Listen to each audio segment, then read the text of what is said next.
നമ്മളൊരു അടപ്രഥമൻ പായസം ഉണ്ടാക്കുകയാണ് കേട്ടോ.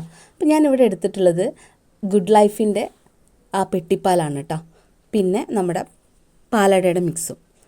എന്നിട്ട് ഞാൻ ഒരു ചൂട് കട്ടിയുള്ള പാത്രത്തിൽ പഞ്ചസാര കാരമലൈസ് ചെയ്യാൻ വേണ്ടിയിട്ട് കുറച്ചൊരു 2-3 ടീസ്പൂണ്, എന്നിട്ട് അതൊന്ന് ബ്രൗൺ കളറാവുന്ന വരെ നമ്മൾ ചെറിയ തീയിൽ, കരിയരുത് കേട്ടോ. കരിഞ്ഞാൽ നമ്മളെ പായസം പിന്നെ ആദ്യം മുതൽ നമ്മൾ ഉണ്ടാക്കേണ്ടി വരും. ഏകദേശം ഇത് മെൽറ്റായിട്ടുണ്ട്. ഈ സമയത്ത് നമുക്ക് കുറച്ച് പാലൊഴിച്ച് കൊടുക്കുക. കാരണം ഇതൊഴിച്ച് കൊടുക്കുമ്പം നമ്മൾ ആ കാരമലൈസ് ആയ പഞ്ചസാര ഒക്കെ കട്ടായിട്ട് വരും. പക്ഷെ കുഴപ്പമില്ല, ചൂടാവുമ്പോൾ അത് റെഡി ആയിട്ട് വന്നോളൂ കേട്ടോ.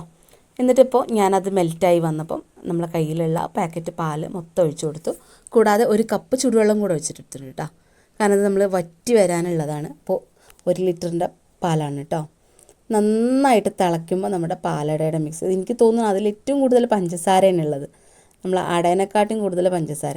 പക്ഷെ അത് നന്നായിട്ട് വറ്റിച്ചെടുക്കുക കേട്ടോ ചെറിയ തീയിൽ. ആ ഫുൾ ഫാറ്റ് മിൽക്ക് ഉള്ളത് നമുക്കത് അങ്ങനെ തന്നെ കിട്ടണം.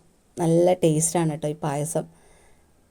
എന്നിട്ട് നന്നായിട്ട് ഇളക്കി നമ്മളത് യോജിപ്പിച്ചിട്ടുണ്ട്. ഇനി നമുക്ക് ഫൈനലി ഇതിലേക്ക് ഒരല്പം ഉപ്പ് ഞാൻ ചേർത്ത് കൊടുത്തിട്ടുണ്ട് കേട്ടോ. അത് ആ മധുരം ഒന്ന് ബാലൻസ് ചെയ്യാൻ വേണ്ടിയിട്ട്. അപ്പോൾ അത് നല്ല ടേസ്റ്റാണ്. എല്ലാവരും തയ്യാറാക്കി നോക്കണം.